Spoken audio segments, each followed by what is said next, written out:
What's a normal money habit that secretly ruins people financially? Not knowing the difference between being able to pay for something or being able to afford something. I'm sorry. Please don't get mad at me. I really do want to learn, but what's the difference? Being able to pay, you technically have the money for it, but it's more than you should spend. This could also include your lending power on a credit card. Maybe you can buy it, but would be stuck with monthly interest payments. Being able to afford, does the thing fit within your overall budget and savings? Will doing this be risky and create the potential for problems down the line? My uncle runs Bentley of Atlanta. He said he can buy a Bentley but not afford it. He doesn't own the dealership but probably makes $400K a year. He said only multimillionaires buy them. He gets to drive them but said he wouldn't buy one. Edit. Big Boy from Outkast bought one, and for some reason I was surprised he has Bentley money. Justin Timberlake bought an all-pink one for his girl. Only paying the minimum payment on a credit card.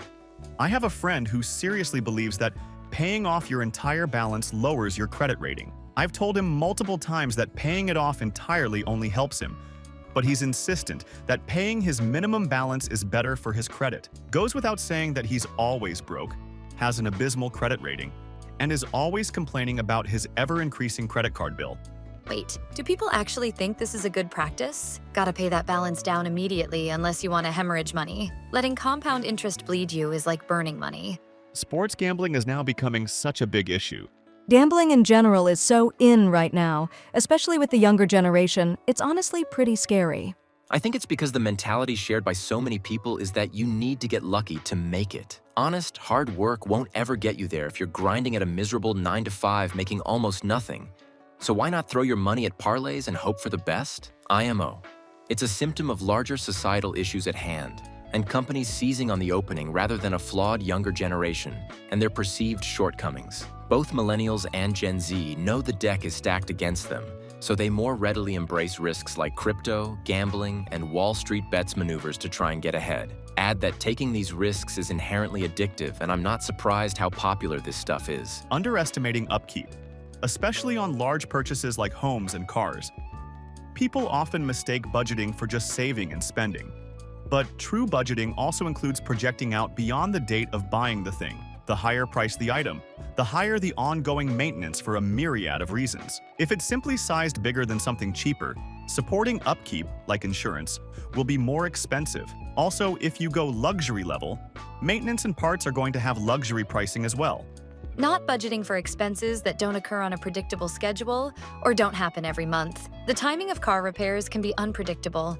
But you can't tell me no one could have possibly predicted your 10-year-old car needed $500 worth of work. Don't even get me started on people who think Christmas is a reason to dip into your emergency fund. The date is fixed every year. How does it come as a surprise every year? I do this with my yearly bills, vet, car registration, car insurance, etc., that happen once or twice a year but not monthly. I add up all those annual amounts, divide by 12, and transfer that to my savings, so it's basically a monthly bill nowadays. Then I have the money when the bill comes around. Home delivery service. It really is shockingly expensive. For $15 worth of food and somehow pay $55. Drove Uber Eats deliveries for a while. It's crazy, some of these orders. Deliveries where I get $6 just for bringing someone a lemonade from Panera. Like, how much did you pay for that? $10+ at least? Or a delivery of just a 20-count McNuggets to a trailer. Not to be rude, but if you're living in a very worn-down trailer that looks like it should be condemned, maybe paying $20 for some low-quality nuggies is not a great financial strategy.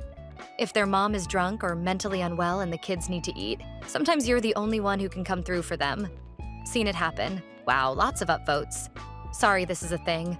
But yeah, sometimes my own mental health doesn't allow me to eat right, so I pay a premium for DoorDash. Better to eat than not sometimes. I assume similar for the kiddos with parents like me. Just lucky I don't have any kiddos. Edit 2. Added in the mentally unwell part. It's not just alcohol or substances. Some people like me just struggle with adulting. I do budgeting for friends and coworkers. The #1 issue, in my opinion, is not accounting for every dollar. Let's go to Wendy's for lunch, or I'm getting takeout for dinner 3 to 7 times a week. That's $100, $200 a week. Add in subscriptions and Amazon orders, and you're talking easily $1K a month not accounted for. Everyone had at least $600+ a month in these categories, and didn't know how they were mindlessly spending on a day-to-day basis. One of the biggest ones is inconsistent spending and saving habits. My wife and I are guilty. This week we just didn't have the time to grocery shop. While we have dinners covered, our lunches are not. $60–70 each person this week. Atrocious. In a sea of high and mighty comments, this is what I like to see. Everyone acting like they have unlimited income to pay off all their CC debt and have 100K in savings. This is real life. People who refuse to set up their own retirement plan if their work doesn't offer it. The only way I got through to my friend was telling her to imagine working the same job she now had, very physically demanding, when she was 70, and having to do it not for fun or extra pocket money but truly for a living.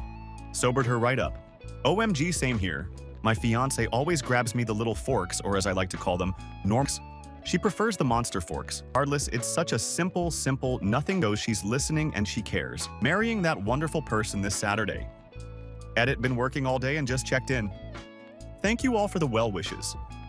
We are super excited. Not the wedding when we got engaged, but it's going to be perfect. If I have more than that in my account, I can afford it. This. I have friends that get paid and immediately start partying like rock stars just because there's money in the bank.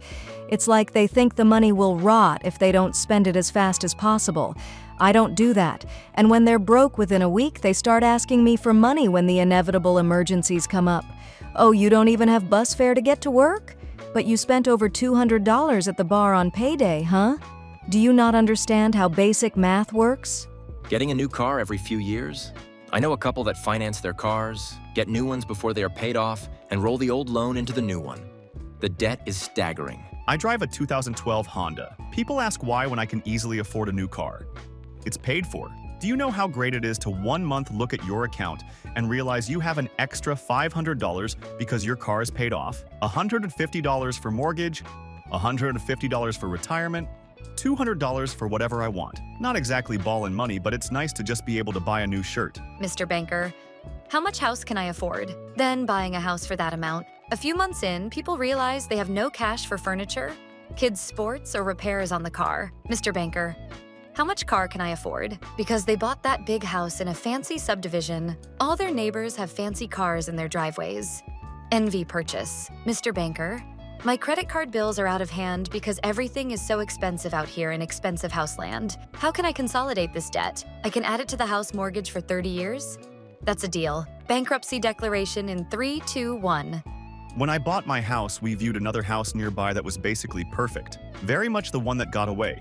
It was bigger, had a larger garden, was closer to the train station, had more scope to extend, etc. It was also right at the maximum of our mortgage in principle. We could have got the loan, but we were uncomfortable with the repayments and decided not to enter bidding. Fast forward 5 years, and the increase in interest rates since then would have killed us on renewing our mortgage term. We would have had the perfect house, but I suspect we'd be suffering from crippling stress and probably marriage problems, trying to raise 2 kids and pay a mortgage with no money for anything else.